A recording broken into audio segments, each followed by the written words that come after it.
In today's story, you very likely will at some point go, okay, I know where this is going. But you won't, because the ending to this story is so random that it actually took 100 years to piece together what actually happened. But before we get into that story, if you're a fan of the strange, dark, and mysterious delivered in story format, then you've come to the right place, because that's all we do, and we upload once a week. So if that's of interest to you, please bring the like button out hiking with you on Kodiak Island in Alaska, but don't tell them you've secretly stapled a huge raw steak to the outside of their pack. Also, please subscribe to our channel and turn on all notifications so you don't miss any of our weekly uploads. Okay, let's get into today's story.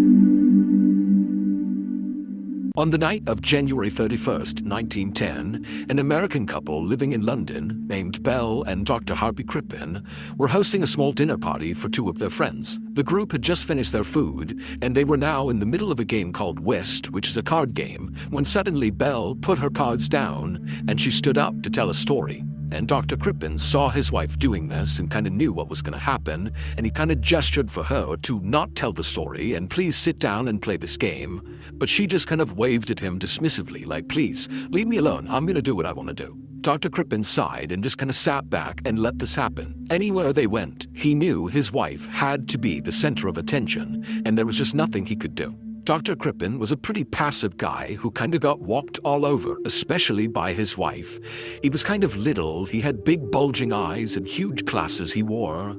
And his job was he basically sat inside of a dentist's office and mixed medicines for the dentist. And so he was just kind of like this anonymous, forgotten about guy that worked in a back office hidden from the world. Meanwhile, his wife, Belle, is like this beautiful woman, huge personality. She's an aspiring actress and singer, and everywhere they went, everybody loved her and basically didn't notice Dr. Crippen. Also, Belle would basically spend all of Dr. Crippen's money on her very expensive wardrobe. And so Dr. Crippen is just so annoyed. He's sitting on the couch and he's watching as Belle has now stood up in her big flowing pink evening dress, and she's regaling the guests with this big story of hers. And at some point, she just kind of transitions from telling the story to performing this bizarre song and dance routine that was the story. It's like she came up with a play in real time and performed it for the guests. And the dinner guests who were watching this performance, their names were Paul and Clara. They were totally entranced by what Belle was doing. They thought it was incredible. Paul and Clara were both theater people like Belle was. Paul was a former comedian, and Clara worked with Belle at their charity, which was called the Music Hall Ladies Guild.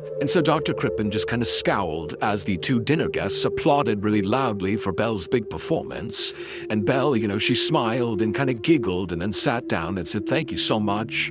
And then, Dr. Crippen, he's thinking, okay, now that she's done with this performance, we can finally play the card game that I really want to play. But Dr. Crippen, after grabbing his cards, looked around and could tell that they were not going to play cards. The big performance by his wife had eaten up all the rest of their time, and now it was too late and the guests had to leave. Before Dr. Crippen could even stand up to begin picking up in the room to get ready for this visit to end, Belle, his wife, was demanding he'd go outside and get their guests a horse and carriage to bring them back home. And so Dr. Crippen just kind of put his head down and said, okay. And as he was walking towards the front door to get the horse and carriage, Belle yelled after him, and don't get one of those cheap ones, get an expensive one, a nice one. Dr. Crippen just kind of rolled his eyes but said, okay. And then he walked outside. But despite looking all over the place, there were no nice horse and carriages. It was just the kind of loud, rickety, bad ones that his wife did not want him to get. But after looking all over the place for a full hour and not finding a nice one, Dr. Crippen finally just had to hail one of the bad horse and carriages. He called them over and then he went back inside and he told the guests, okay, I got your horse and carriage. And so they came outside, and so did Belle. And Belle's looking at this carriage after this long delay, and it's this terrible carriage, and she just stares at Dr. Crippen, furious. The guests don't seem to mind. They just walk down the stairs, they get in their carriage, they say goodbye, and they take off. But the second Dr. Crippen had turned back around, Bell was already back inside their home. And so he knows, as soon as he goes in there, he's going to get yelled at. And so he went inside the home, and in the living room was Belle, arms folded, just staring at him, absolutely furious. And she began laying into him about not only how ridiculous it was that it took him a whole hour to find the carriage, and it was a terrible carriage, something she said not to do, and she told him that he was the reason their whole dinner party had been a total disaster. Even though Dr. Crippen was like, I think it went pretty well. But in Belle's mind, her husband was the reason this party had totally failed. He was boring, he didn't contribute anything. And she told him that she caught that he did not applaud nearly as loudly as Paul and Clara had for her big performance, and that really hurt her feelings. When Dr. Crippen just didn't say anything, he just kind of knew to keep his head down and let his wife talk. When that happened, Belle got so frustrated she kind of huffed and then turned around and walked over to the mantelpiece, and she took this framed photo that she shamelessly left up in their house that was of her former lover, who she openly had had an affair with. It was this beautifully handsome, square-jawed prizefighter who, again, Dr. Crippen knew his wife had cheated on him with. And so Belle, she takes this photo and she holds it up and she points right at him and she looks at her husband and says, I can get any man I want. Look right here, I can get him if I want to. I don't need you. But Dr. Crippen was not affected by this. He was completely used to being treated this way by Belle, and so again, he just stayed silent and took what she was throwing at him. And so again, Belle gets even more frustrated because she's not getting a reaction from Dr. Crippen. She finally just goes, you know what? I'm gonna leave you tomorrow. I'm done with you. I can't be with you. It's over. And again, Dr. Crippen just didn't react. This really was typical behavior for his wife, even this threat of leaving him tomorrow. She had done this before, but never followed through on it. It was just kind of like Dr. Crippen was her punching bag, basically 24/7. And so for now, all Dr. Crippen really wanted was for his wife to just stop ranting and raving so he could just go to bed. He didn't really care what she was saying. Frankly, he wouldn't even care if she did leave him the next day. He was totally unhappy in this marriage, as obviously she was. But he was so scared of scandal, he couldn't bring himself to divorce his wife. But if she actually followed through and left him, he'd be free. The marriage would be over and it would be her fault. And so Dr. Crippen just stood there waiting for his wife to finish. But it was clear she had a lot to say. Even after threatening to leave him, she just kept on laying into him about all his faults. And then at some point, Dr. Crippen just totally caught her off guard by interjecting and saying, "Hey, Belle, do you want some whiskey?" And Belle just kind of stopped and stared at her husband inquisitively. And then it was like her whole mood changed. And she was like, actually, yeah, I'll take some whiskey. So Dr. Crippen said, great, I'll go make it. And he walked over to the liquor cabinet and he poured both of them a drink. 2 days later, the members of the charity that Belle and Clara, the dinner guest, were a part of, the Music Hall Ladies Guild, they were all sitting in their office in London waiting to start their meeting. But there was a problem. Belle, who was their treasurer and therefore needed to be at this meeting, was not at this meeting. She was late and nobody knew where she was. And so after they sat in this office for a while, just waiting, they finally heard a knock on the door. And so one of the women got up, they opened up the door, and standing outside is Dr. Crippen's assistant, this young woman named Ethel, and she looked kind of frazzled and maybe a little bit out of breath, and she was carrying a letter and a package in her hands. And so Ethel would tell the woman who opened the door that she was here on behalf of Dr. Crippen and also Belle. And so the woman who opened the door said, okay, come on in. And so Ethel walked into the office and she placed the letter and the package on the table, and then she quickly turned around and left. After she was gone, the guild members kind of looked at each other confused and then just reached out and they grabbed the letter. They opened it up and they read it. And the letter was written by Dr. Crippen, and he was telling the members of this guild that unfortunately one of Belle's family members back in America had fallen ill, and so Belle had to go back to America and take care of this person, and she'd be gone for at least several months. And then when they opened up the package that Ethel had dropped off, that contained the guild's checkbook and also their ledger. That way they'd be able to go out and find a new treasurer to replace Belle. And so when they had finished reading this letter and seeing the contents of this package, the members of this guild just kind of looked at each other, not really sure what to do. It seemed odd that Belle had not told them she was doing this, that she had left without saying goodbye. But at the same time, it seemed like whatever she was dealing with in America was very serious. And so they decided the only thing they could do was to just hire a temporary treasurer and wait for Belle to come back. About 3 weeks later, Clara and the rest of the Ladies' Guild members hosted their annual ball. And like always, they invited Belle as well as her husband, Dr. Crippen, even though they knew, this invitation was kind of a formality because Belle was still in America. But Dr. Crippen would show up to this ball, and he would not show up alone, and it caused a bit of an outrage.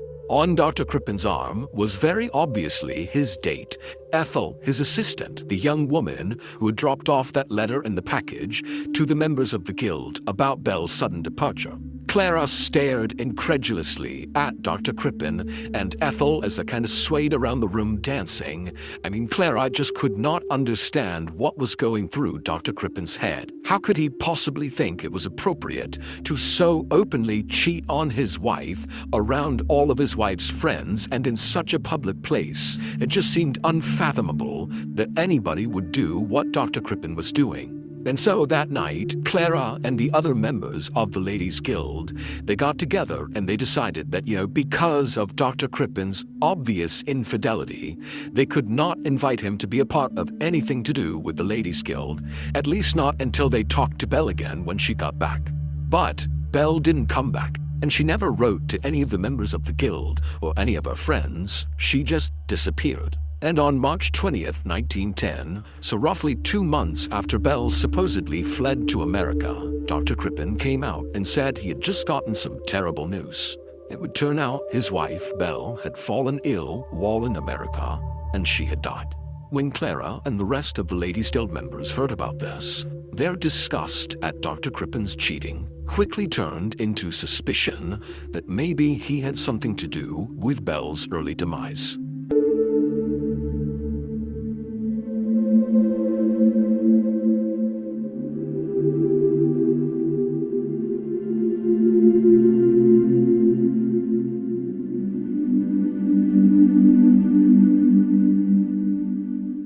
So one of the members of this guild went to the police and reported Belle missing. However, at first, the police were not inclined to pursue this case because from their perspective, there was no evidence of a crime committed here.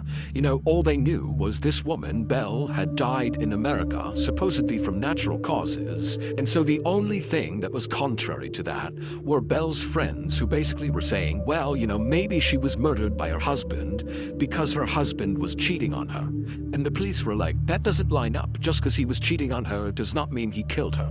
But Belle's friends continued to keep the pressure on police, and finally, after 3 months, the police would assign a detective. His name was Walter Dew, and Inspector Dew had been a detective for more than 20 years, and he had even worked on the very famous serial killer case, Jack the Ripper, and had been one of the people who actually found the last body, although the Jack the Ripper case had gone unsolved. But coming out of that investigation, Walter Dew had really developed a great reputation as a really good detective, and so to have him lead this case was a big deal. And so on the afternoon of July 6th, 1910, so roughly 5 months after Belle had gone missing, Inspector Dew, as one of his first things he would do for this case, went to Dr. Crippen's house to ask him about his wife. Now, Inspector Dew expected that Dr. Crippen would tell him the same story he had told everybody else about Belle, which is, she had to go to America to take care of the sick relative,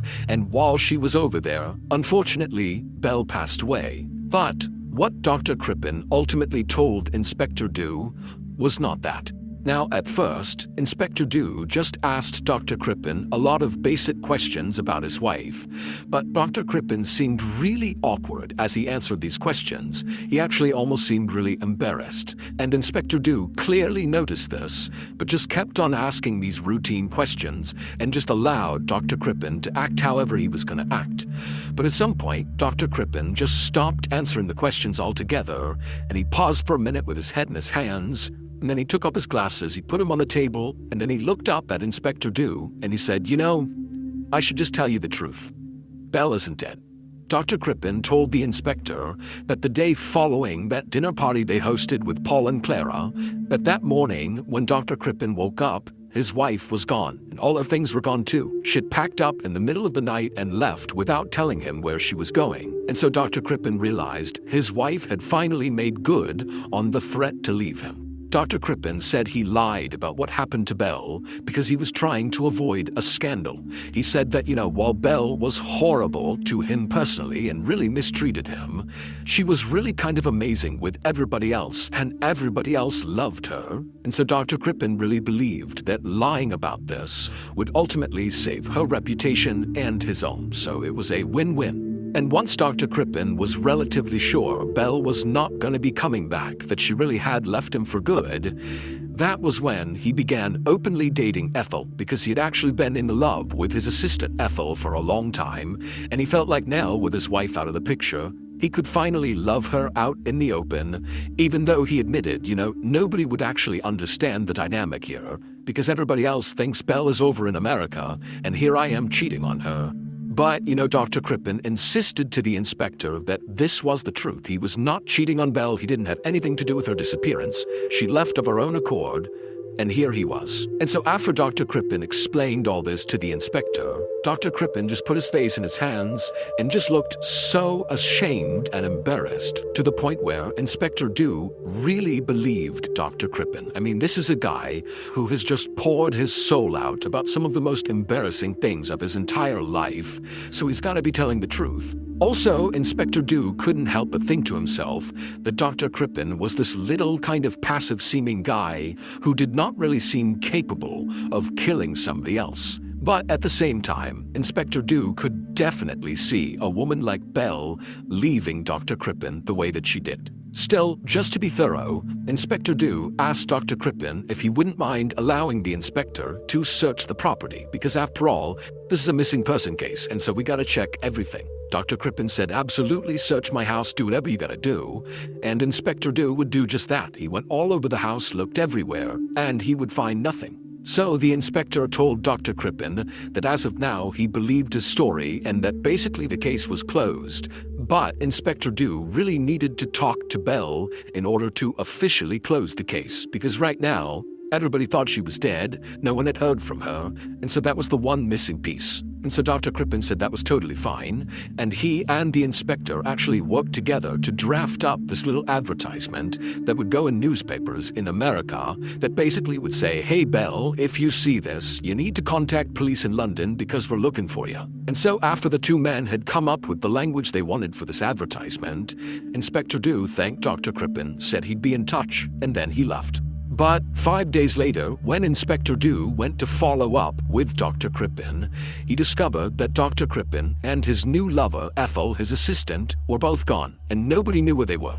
And this changed everything about the Belle case. Inspector Dew couldn't help but think, Dr. Crippen and Ethel look like they're running from something, so probably they lied to me about their involvement with Belle's disappearance. And so Inspector Dew sent physical descriptions to all the newspapers and police stations all across Europe, and also he made a note to check all the ships that were bound for America in case Dr. Crippen and Ethel had decided to flee Europe that way. And while this big manhunt was just getting underway, Inspector Dew and his team went back to Dr. Crippen's house to do a much more thorough search. So police descended on Dr. Crippen's beautiful 3-story home on a quiet street, and they went inside and they tore apart everything. They flipped over mattresses, they opened up drawers and closets, they threw everything out, but they found nothing suspicious. But at some point, Inspector Dew, who was feeling really annoyed that he'd been totally duped by this doctor, he was walking down the basement steps in Dr. Crippen's house, and as he went down, he saw there were other investigators already in the basement, conducting yet another fruitless search. But as Inspector Dew kind of turned the corner at the base of the basement stairs, he noticed the bricks that were laying in front of the fireplace that was in the basement just looked a little bit off, like they were maybe too new or something. And so just kind of acting on a hunch, he walked over to these bricks that were laid out right in front of this fireplace, and he's looking at them, and he grabs a poker, one of the pokers used to move the logs around in a fire, and he just began tapping on each of the individual bricks right in front of them. And with every tap, he would hear the solid thump sound. They are hitting something hard that is beneath this brick. But as he went along hitting each of these bricks, he eventually reached the kind of center of these bricks, and when he brought that poker down on one of those bricks, it made a hollow sound. Clearly there was something underneath these bricks, and so Inspector Dew is super excited. He calls for his team to come over, and one by one they begin pulling up all these bricks, and after they're all gone, they see there's this perfectly smooth layer of clay that these bricks were sitting on top of. And so Inspector Dew called for a shovel, a guy brought one over, and Dew, he took one scoop with the shovel, and immediately this horrible smell began coming out of the ground that was so gross that the guys around Inspector Dew began retching and vomiting, and before long, the entire group of investigators had basically fled the basement to get away from this horrible smell. But after composing themselves, Inspector Dew and the rest of his team put handkerchiefs over their nose and their mouths, and they went back into the house, down into the basement. They grabbed that shovel, and they continued to dig, and after just a couple of scoops, they saw what was causing this terrible smell. In this clay pit, this hole in the basement underneath the bricks, were all these human body parts in the ground. But there were no arms, there were no legs, there was no head. All you had were just the internal organs of somebody, and then also there was like a blanket of skin that looked like it had been extracted from somebody's body with near surgical precision. Now, the police could not, based on these limited remains, make an actual positive identification of who exactly this was, but they did find in this pit, along with the organs and the skin, were several strands of hair that matched Belle's. There were several pieces of pajamas that belonged to Dr. Crippen, and then also on that skin fillet they found, there was a distinctive birthmark on it that matched the one that Belle had. Also, investigators were able to determine that inside of the intestines that were found in this hole were traces of a particular kind of tranquilizer that in the weeks leading up to Belle's disappearance, Dr. Crippen was making that particular tranquilizer at his work. He mixed medicines for dentists' offices. That was the tranquilizer he was working with right before Belle disappeared. Shortly after these shocking discoveries were made, Dr. Crippen and Ethel were found on a boat trying to flee the country that way, and so they would be arrested, and so ultimately Dr. Crippen would be found guilty of murdering his wife, and he would be sentenced to death. As for Ethel, she would be acquitted of any participation in the crime. However, this was not the end of the story. Far from it.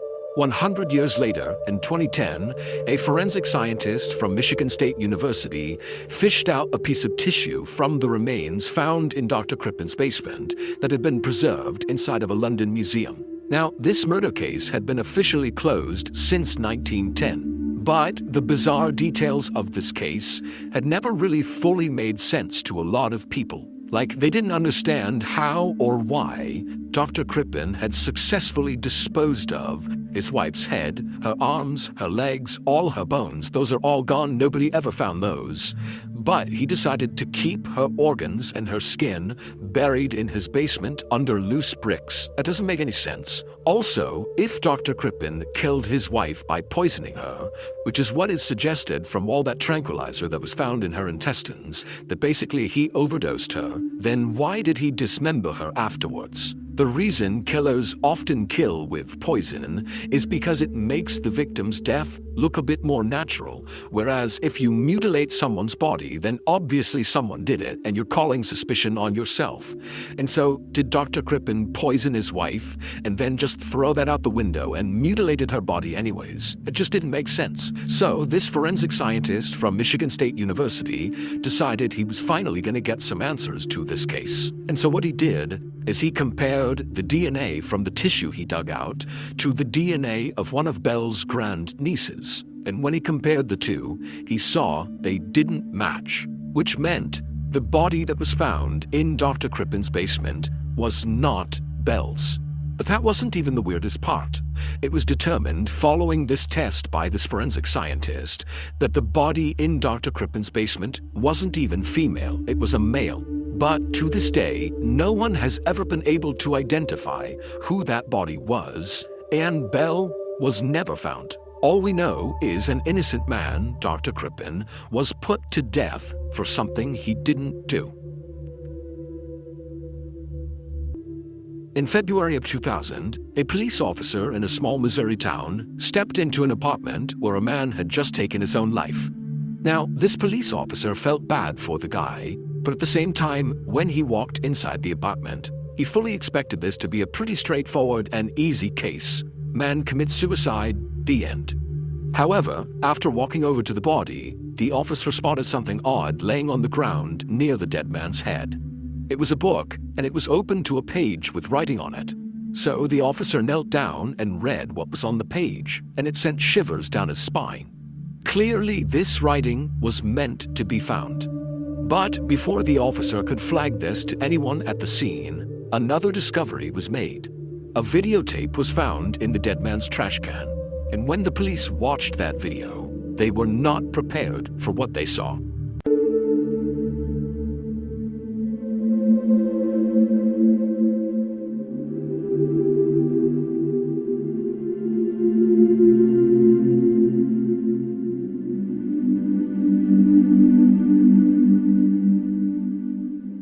As the last word fades into silence, the darkness seems to linger a little longer. You look around, but everything seems normal. Or is it? The chill on the air remains, creeping into the corners of your mind, whispering a warning. What if the story isn't truly over? What if the shadows are waiting for you to turn off the lights, to close your eyes, and then they'll reach out to you? Remember, some stories are not just meant to be heard, they come for you. And once they do, they never truly leave. So if you feel a cold shiver crawl down your spine, if the world around you shifts just a little too much, you'll know. The story is still here, watching, waiting. Thank you for staying with us tonight. If you're brave enough, come back again. And until then, be cautious, because some things in the dark should never be left alone. Don't forget to subscribe and turn on notifications. You never know when the next story will find you. Good night.